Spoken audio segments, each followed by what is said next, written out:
Most people spend their lives waiting for fairness. They wait for the promotion they deserved. They wait for recognition. They wait for someone to apologize. They wait for life to finally reward all of their hard work.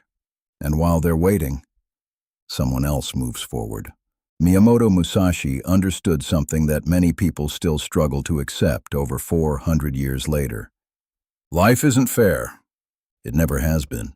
It never will be. The sooner you stop expecting fairness, the sooner you become dangerous. Musashi was never promised an easy life. His father died when he was young. Japan was consumed by war. He lived as a wandering swordsman with no guarantees, no safety net, and no certainty that he would survive his next duel. Many of the men he fought came from wealthy schools. They had students, teachers, support, political influence. They had better equipment and better reputations. Musashi had none of that. He never complained that the system favored someone else. He simply adapted. That decision made all the difference. Today, people often believe that success belongs to those who receive the most opportunities. Musashi believed something entirely different. He believed success belongs to those who are prepared when opportunity finally appears. Preparation creates its own luck. Imagine two people applying for the same job. One spends months complaining about how competitive the market has become. The other spends those same months learning new skills, improving communication, and becoming impossible to ignore. When the opportunity finally arrives, it looks like luck, but it wasn't luck. It was preparation. Musashi understood that advantage rarely belongs to the person with the easiest path. Advantage belongs to the person who keeps improving while everyone else is waiting for better circumstances. One of the greatest traps in modern life is believing that fairness is a requirement before action. If my boss appreciated me, if my parents had supported me, if I had more money, if I had more time. Every one of those thoughts places your future in someone else's hands. Musashi rejected that mindset completely. He focused only on what he could control: his sword, his discipline, his awareness, his decisions. Everything else was simply reality.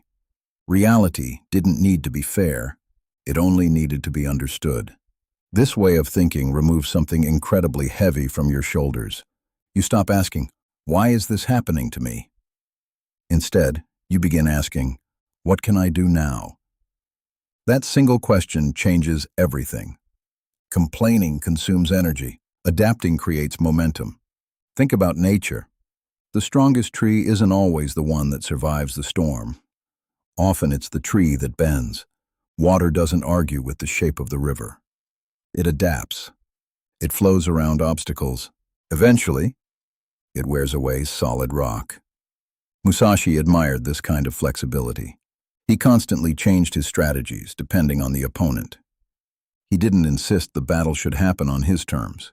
He accepted reality exactly as it was. Then he used it. Many people know the story of his famous duel against Sasaki Kojiro. Musashi intentionally arrived late. He carved a wooden sword from an oar during the journey. He forced his opponent to become frustrated before the fight even began. Some viewed those tactics as unfair. Musashi viewed them as strategy. He wasn't trying to win the fairest battle. He was trying to survive. The world rewards results far more often than intentions. That doesn't mean abandoning your values. It means understanding that reality doesn't care about your expectations. Reality only responds to action. Every setback contains two paths. The first path asks, "Why me?" The second asks, "What now?" One keeps you stuck. The other moves you forward. The people who accomplish extraordinary things aren't the ones who experience the least hardship. They're usually the ones who stopped expecting life to remove hardship altogether. Musashi's life wasn't comfortable, it wasn't balanced, it wasn't fair, but it produced wisdom that still speaks to us centuries later. Perhaps the greatest lesson is this: stop negotiating with reality. Accept it, study it, prepare for it, use it. Because every minute spent wishing life were fair is a minute your competitors are becoming stronger. Your circumstances may not be your choice, Your response always is, the world doesn't owe you opportunities, but it cannot stop a prepared person from recognizing one when it appears. So stop waiting for fairness. Start building readiness. Because life has never rewarded the person who complained the loudest. It rewards the person who was ready when everyone else was still making excuses. And that is a battle Musashi believed anyone could win.